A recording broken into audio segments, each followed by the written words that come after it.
Yo, what's up? It's your boy Will Motivation, and today we're talking about my advice on the number one way for you to get started investing in real estate.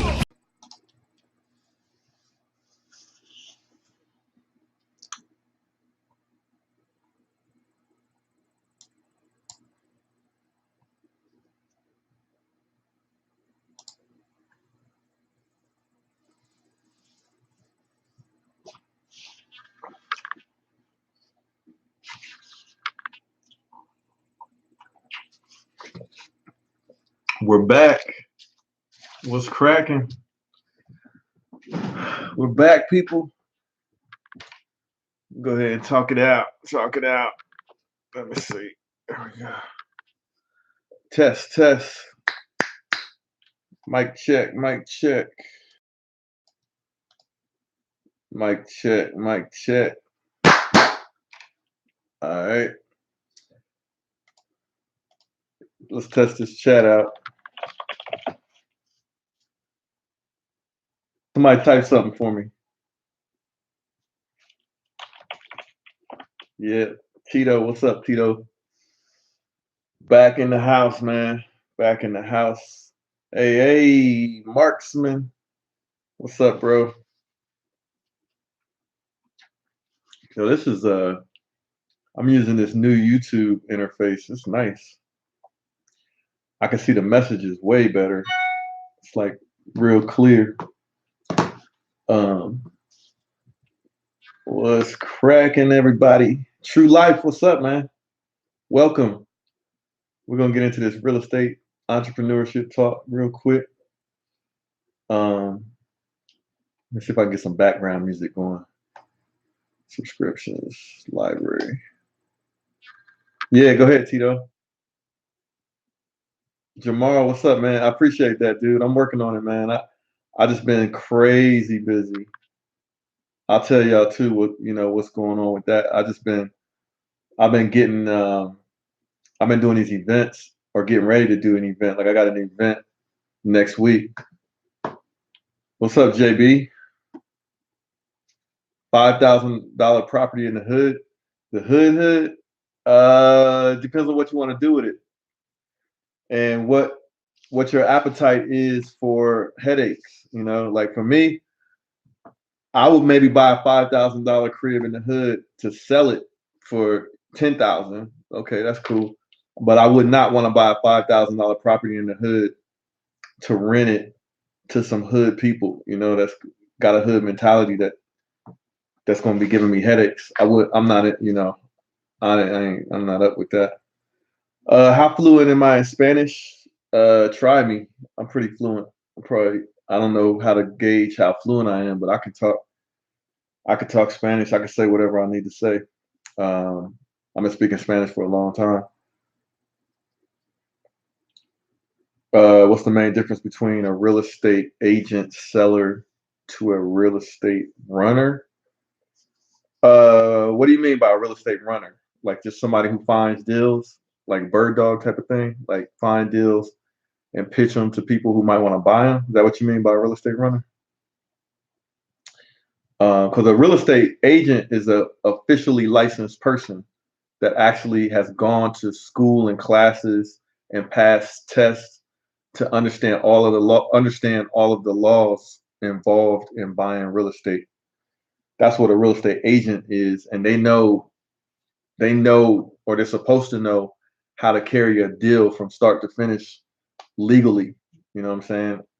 And they're legally like licensed to show you certain properties and all that. Whereas a real estate runner, I'm not sure what you mean by a real estate runner, but I'm assuming somebody that's not like an agent. They might not know all of the laws, and they might just be involved in one part of the transaction, which is maybe finding the transaction and then pitching the transaction to somebody that's going to buy it. SN Moore, what's up, man? How did I learn Spanish and Portuguese? I learned Spanish. I took Spanish in high school, and I told myself for some reason I thought I was going to have to use it one day. And after I graduated from college, I didn't take any Spanish in college for 4 years. When I graduated, me and my brother, we wanted to travel just for the fun of it. We went to Puerto Rico, and I liked it, and I started trying to learn a little bit more Spanish. Then the next year, we went to the Dominican Republic, and nobody down there spoke English, so my Spanish had to be better. And then I met my baby's mom in Dominican Republic, my ex-wife. So she didn't know any English when I met her, so I had to learn Spanish. Learned Spanish. Was married for about 7 years and got a divorce or whatever, but I learned Spanish out of that deal. So that's how I learned Spanish. I'm thinking about doing a channel and a YouTube channel in Spanish to talk about some of the same stuff that I talk about on my channel, but also I thought it would be kind of funny to explain American culture to people in Spanish all over the world, and specifically my culture, which is a subset of the American culture. So if you guys wonder what I mean by my culture, I mean growing up African American and different things like that, but not an exclusive or anything. But thought that'd be kind of funny to do a channel like that in Spanish. Somebody who owns and rent the property. Tito, somebody who owns and rents the property, or real estate runner or owner. Hey, what's up, Marley? Yeah, if somebody who owns and rents the property, they're just a landlord like me. I'm not an agent. I don't have any license to legally, know all of the ins and outs of buying and selling real estate, but I can invest. So like if you're talking about an investor, anybody, can buy and sell real estate. But you need sometimes an agent. Like an agent is a person who knows how to list it on the MLS, who knows how to show it. They just know all of the legalities around everything. And they can step you through the process, because there's different parts of the process that you might not know about. And that's where an agent comes in handy. Yep. Jose Rivera. Hey, Will, what's your advice on buying properties out of state and what I suggested? You know what? Yes, I would suggest it. But you need your network of people that's going to help you out of state is going to be way more critical and way more important than if you're local, because when you're local, you can keep an eye on the property yourself. But if you buy real estate in another state, then you're going to have to trust people to help you out. And you might need help with a lot of different things when you buy it out of state. But there's also projects, like there's investor projects where you don't have to do anything but put money in. You don't make as much profit with those, but you still can make good money with those kind of projects. And basically what they are is like somebody will have a big giant apartment complex or something, and they need investors to put money in to buy the different units in the apartment complex. And it might be somewhere in Chicago or some other state or whatever. And you put your money in, you buy three apartment units in that project, as a part of that project, and you get a return every month. And they do everything. You don't have to do anything but, read your statements and get your money and put it in the bank. So there's projects like that. If you're looking to invest out of state, you just don't make as much profit, but you're not guaranteed to make a whole lot of profit doing it yourself either. So you might want to look into that. Like, for example, that dude, Grant Cardone, who has a YouTube channel, he's pretty popular. He actually has projects. I'm on his email list. So at some point in time, if I feel like it, I might invest in one of his projects, and they're hands-off projects. You just put money in, and then they manage it. So I've got my eyes on it. Like, I want to see how everything works and see what people think, what other people's experiences have been. And then it could be potentially something where I will put some money, but I'm usually a little bit more hands-on, because I like making the most amount of money with my money. You know what I mean? So it could be a difference between making 8% and 20% return on investment. So Sobolius B Flow, I don't know how to say that name, but is it a good idea to leverage credit cards to get into the real estate game? Hey man, you can leverage whatever you have to leverage as long as the numbers make sense. So what do I mean by that? So let's say you get a credit card, right? Drinking some chocolate milk. Let's say you got a credit card and you got a $20,000 credit card limit, or 10,000 or something like that. And you're going to take that 10,000 and put it towards buying a property.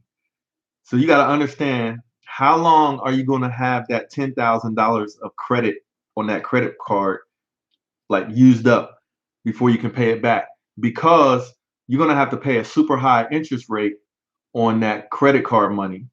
So if you're doing a flip, it might make more sense because you can borrow that money, get the property, flip it, get your profit, and then pay the money back off on the credit card. And maybe you only had it out for 3 months, and your interest on 3 months at 10,000 might be $240 or something like that. I don't know. But let's say you had that 10,000 out for a year or even more, it might not make sense because you're paying the credit card company so much interest. It might be more than the actual profit that you make with a rental property or something like that. But I mean, if you got cash available to you, whether it's credit card or whatever, just do the numbers, man. Know how much that cash is going to cost you, that credit card money.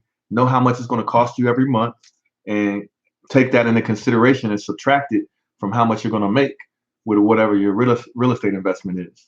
You know what I'm saying? So, but I would do it without no problem as long as I knew when I was going to pay it back and it still made sense. Like I've pulled credit off of my home equity lines of credit, to buy different things, and I just know when I'm going to pay it back. And I also have cash at the same time. So like if worst come to worst, I could just pay something off. I always keep some cash. Like always have some cash. You know what I'm saying, for emergencies or whatever. What's up, Marley? Yeah, that's what's up, man. Taking Spanish and all that. Like travel will make you motivated to learn a different language. I like to travel, so I've been to a whole lot of different places, man. If you ask me about travel, man, I could tell you all kind of different stuff about different places that I've been. And there's still places I want to go, but like I could tell you all kind of stuff about that, man. So it's a very good idea to learn Spanish, Portuguese, maybe like Mandarin, or because China, if you do business, man, I don't know, I think Mandarin is the main language there or something like that. Don't give me the line, but it's always good to know other languages. It increases your opportunities and your options. So Tito's asking, what should he do? Own and rent a property or begin as a selling agent? Man, you could do both. You could do both. I mean, to become an agent, you got to take certain classes, and I don't want to miss anything. That's why I got my eyes over here on the chat. Let me see if I can break it out. Pop out chat. Oh man, I liked it better when it was inside here. All right, so you can do either, man. If you want to be an agent is really a possible career choice. And I'm gonna shout out somebody, a friend of mine who's a YouTuber and he's an agent, and he talks about being an agent. So I'm gonna suggest you go to his channel. His name is Brian Casella. Brian Casella. Look up his YouTube channel. And he's a real estate agent, and he's also an investor. So if you want to go that route, like that's that's the actual career you can take. So you can actually go to the classes to become an agent. You can start helping people buy properties. You can start helping people sell properties, and you make a commission off of it. And then you learn what's involved in buying and selling the properties and how people are making money. And then you could do that for yourself. There's nothing wrong. You can do both actually. All right. Hey, what's up, Kaplan? What's up, JB? What's up, Above Speed 707? Zach, Hamza, what's up, man? All right, so Marley asked, why is it so hard to find an investor-friendly agent? I haven't had, to be honest, I think it's just the difference between a lazy agent and a not so lazy agent. Because the reason why I say that is a lazy agent, to find good deals, you got to put in a little bit of extra effort and a little bit more work, because the good deals are a little harder to find sometimes, unless you know where to look and you have a good network. So, but if you're going to know where to look and you have a good network, that means you're not a lazy real estate agent. So that's just the difference. But if you're a lazy real estate agent, you just take whatever comes and the easy, whatever easy stuff is assigned to you or whatever, then you won't have a network to support an investor. And that's why they probably won't be investor friendly. But if they're a good agent and there's some agents that they work with investors, and if they know that you're serious and you're ready to buy something, then they're going to be more likely to work with you. So, but if you have money, man, like if you have money or whatever, you have the means to buy some investment property, there are agents out there that will help you find it. But a smart agent doesn't like to waste a whole lot of their time, and sometimes they might think working with certain people is wasting their time. Um, but the better the agent, like I said, if they're not lazy, they'll work with everybody and try to help everybody out um, within reason and help them buy property. So you shouldn't have that much of a problem once they know you're serious. But you just might have to ask around. Like if you want, like my agent, you can call him. He's here in Ohio. His name is Rich Shiro. That's my #1 real estate agent that I go to. Rich Shiro, SHEARROW, and I'm an investor. And he helped me out from the start. You know what I'm saying? What's up, Ethan? What's up, Wire Coaching? What's up, Cha? What's up, Kuda? So what do I think about wholesaling? All right, let's have this conversation about wholesaling. Let's get into some real talk right here. So I've been working on my class, right? I've been working on my real estate class. And one of the topics in the class is going to be wholesaling. And what is wholesaling? So I had to actually learn myself about wholesaling and basically what it is and how does it work and all that good stuff. So I'm going to break it down for you guys. Let me get my hat on. All right, wholesaling. What's wholesaling? Y'all got something to drink over there while we talk about this? All right, here's what wholesaling is. And let me tell you let me give you my disclaimer. I am not a wholesaler. I'm an investor. And sometimes I'm a cash investor, and sometimes I have banks that back me to buy my deals. So I am not a wholesaler. I'm not an expert at wholesaling, but I'm gonna explain to you what I know about wholesaling. All right. And the other thing I'm gonna explain to you about wholesaling is there are some legalities around wholesaling in different states and different like municipalities and stuff. All right. So you got to know what your local rules and laws are regarding wholesaling. But essentially, this is what it is. So like, let's say I want to wholesale a deal. Let's say my neighbor hit hard times or something like that. And they want to sell their house quickly because they got to move to Florida or something like that, right? So I talked to my neighbor and I'm like, look, I know some investors or I know some buyers. How about this? How about you contract your house to me, basically sell it to me, and I'm going to find a buyer for it. And I got 30 to 60 days, let's say. I got 30 or 60 days to sell this property, but you're gonna put it in contract to sell it to me for a really good price. So let's say the house is worth $500,000, right? Right here, my neighbor's house right here. Let's say it's worth $500,000, but because he's hit a hard times or whatever, and he's got to move to Florida, he's gonna sell it to me for $425,000, right? So we do the contract, and it says I'm gonna buy the house for $425,000, and we're gonna close on it. And then that same day when we close on it, I'm gonna resell it to my, somebody in my network, right? We do that contract, then I have that house in contract. And if I don't sell it in that time period, then I'm probably in that contract, I'm probably gonna have to pay like an earnest fee, what they call like an earnest deposit, like $1,000 or something like that, just for them to feel comfortable that you're gonna get the job done. And if not, they're gonna get you $1,000 or whatever that earnest fee is that you guys agreed to. All right. So you give him your $1,000, he signs the contract to sell it to you for $425,000, and you got to close within 45 to 60 days, right? So you got 45 to 60 days to find a buyer for that house. And so basically you're going to flip the contract. You're not going to move into the house. You're not going to rehab it or anything. Then you're going to go out to your network. If you haven't already gone out to them to get them ready to buy it, like you might even already know who the buyer is going to be. You reach out to your network and you say, hey, I got this house. Here's some pictures or whatever. Here's all the details. They may or may not have access to actually see it, but they can look at all your numbers that you present. Like the house is worth about $500,000. I'm selling it to you guys at a discount.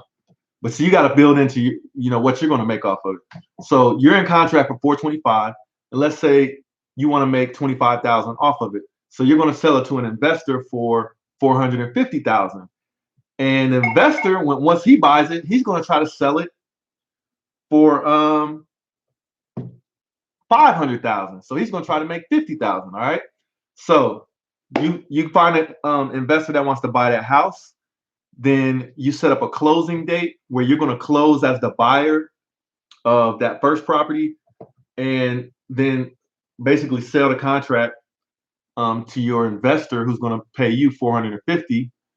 And then basically the closing company handles all of the details of that transaction so that you walk away with 25,000. The investor walks away with the house, and they're going to fix it up and resell it for 500,000. And then you just made 25,000 by making that transaction happen and also having that property in contract so that they couldn't run off and sell it to somebody else in the meantime. Okay. That's wholesaling. That's wholesaling. Now, a typical investor, what they're going to do is they're going to buy that house they're going to try to get it for 425,000, and then they're going to try to make as much as they can, and they're going to try to sell it for 500,000 and make maximum profit off of it. But if a wholesaler gets it and wants to sell it to them, they might be open to that. Like, I get email from wholesalers almost every week with properties for me to look at that they're trying to sell. But I already know that they're trying to mark it up a little bit, so I'm usually not interested, to be honest, because I usually try to find my own deals and maximize my profit because I don't like taking an L. So anyway, that's what wholesaling is. And if you noticed in that description of wholesaling, you didn't have to come up with like a big down payment or anything. You might have to come up with some earnest money to give to the buyer in case you don't close that deal. But other than that, you might not have to come up with your own money to make that transaction happen and make some money. That's why people like wholesaling. So there you go. That's wholesaling. Now, if you got a whole bunch of questions about it, I'm not a wholesaler. You know what I'm saying? I'm an investor. I'm your typical cash investor where I'll buy a house with cash, or I'll get a local bank to fund my deal, and I pay like 20% down. So that's wholesaling. All right, Hamza asked me, where have I been? What countries have I been to? Let me get my little background music going, man. Let me get my little background music going. I've been to a lot of places, man. I'm gonna tell you real quick. I'm gonna tell you my favorite place too that I've been. I've been to, of course. So I'm from the United States, so of course I've been to Canada. I've been to Mexico. I've been all throughout the Caribbean. I used to, with my website, hbcuconnect.com, we used to do cruises. So like, what do I mean by we used to do cruises? We would rent out like about 300 different rooms on a cruise ship, like Royal Caribbean or Carnival Cruise Lines or something like that, right? So I own one of the biggest social networks in the world, right? hbcuconnect.com. It's like well over 1 million people on there, and actually hundreds of millions of people have visited the website since I created it. So we used to run these cruises where we would get like 300 rooms on the cruise ship, and then we would invite people from our social network, to join us on the cruise. So we used to go all throughout the Caribbean, man. You name an island in the Caribbean, I've probably been there. Puerto Rico, the Bahamas. My family's from the Bahamas, so I've been down there for family reunions and stuff. I've been to you name it, man, the Caribbean, like St. Thomas, St. Croix, St. Martin. I haven't been to Cuba. That's one place I would like to go. Been to the Dominican Republic, been to Jamaica, Montego, all that stuff. Then Mexico, to cruise ship down there. I've been to Panama real quick. I didn't really spend too much time there, so that really doesn't count because it was like just a connect. I've been to Brazil. I've been to Japan for work. I've been to Europe. I've been to London. I've been to Spain, and then I've been to Colombia. And so been a lot of places, man. Been a lot of places. Hey, GSH everything, man. Thanks for the super chat, bro. Thanks, man. I appreciate that. Let me know if you got a question. So anyway, those are some of the places I've been. Of all of those places, I would have to say probably my favorite place is Colombia. It's real relaxing. It's a underrated place. A lot of people think it's dangerous down there.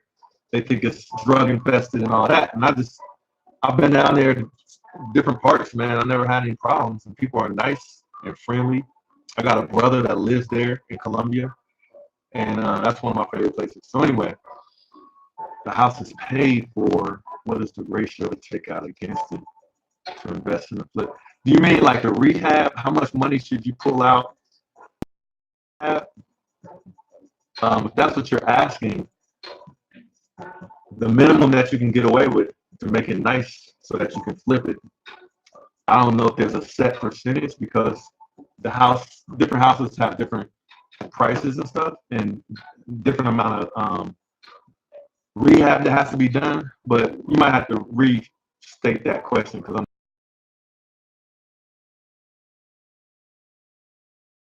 let me catch up with some of these messages. Hey, what's up, Mike Spam God? What's up, man? I appreciate it, bro. Um, what's crack, Luis Reyes? ¿Cómo estás?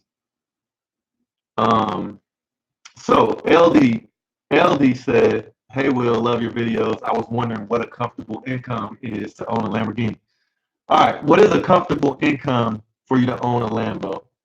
Um, for me, it's two things. It's not just the income. It's also how much money you have saved up. What is your net worth? You know what I'm saying? So for me, my first Lamborghini was a Gallardo. It's $100,000 car. I probably, from an income perspective, the car payment on that Gallardo was like $1,000 or $1,100 a month, right? For me to be able to afford $1,100 a month, I could have bought that car a long time ago, but I didn't because I felt like the cost of the car, I wanted to have my net worth up, okay, higher. So to afford $1,100 a month, you got to look at all your expenses, um, and see, how much money you're going to be saving every month, all that good stuff.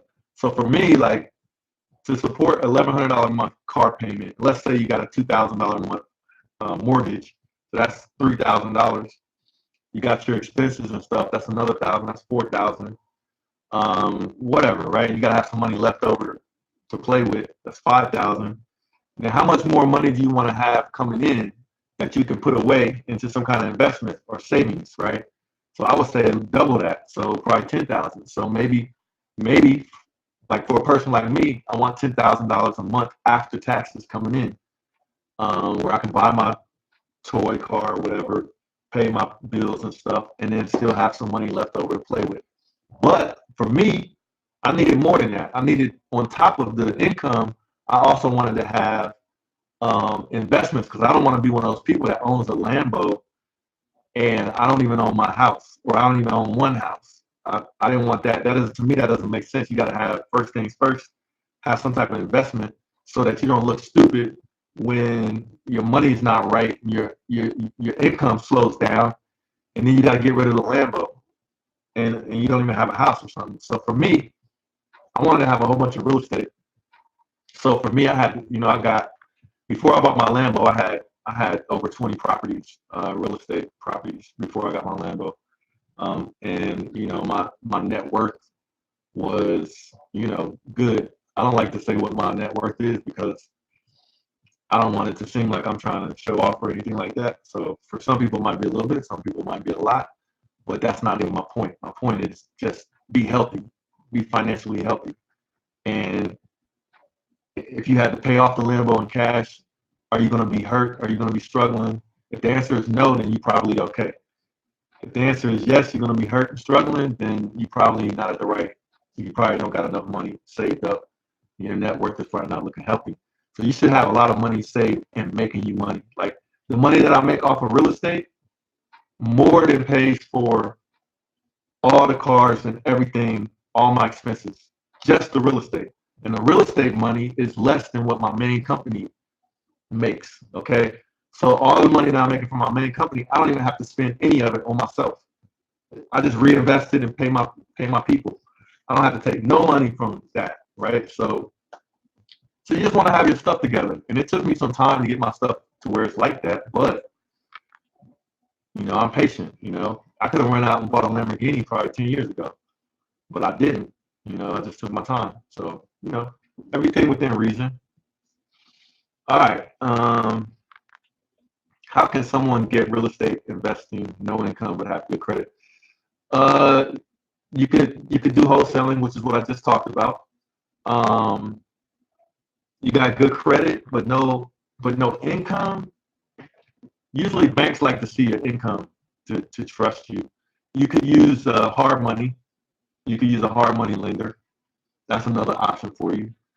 But all of that, like, I actually took time to research that stuff because every investor has a different story. My story is I had money saved up to get in the game from my other business. So I started a business. When that business made money, I saved it. Then I invested in real estate. So that's how I got in. But other people have different stories. So I did research and I put that into the class because I'm not like an expert in everybody else's way of doing things. But I did the research for you, and it's going to be in the class, and I'm working on the class. I'm trying to finish it as soon as possible. So all of that kind of stuff will be in that. Now, if you want to know my experiences, then I can easily tell you that because that's what I did, and that's something I can tell you off the top of my head.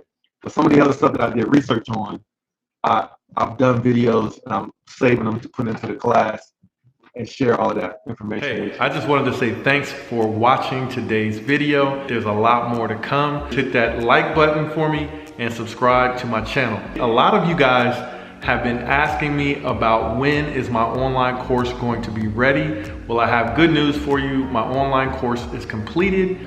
I'll put a link in the description of this video where you can click on that link and get a 40% discount off the course. That'll be for the first 50 students. So if you're ready to take the online course that I've basically laid out everything that I know about how to invest in real estate, click the link below or just go to www.willmotivation.com/invest. And thank you guys for taking the time out to watch today's video. Hope you learned something, and I'll see you in the next one. Peace.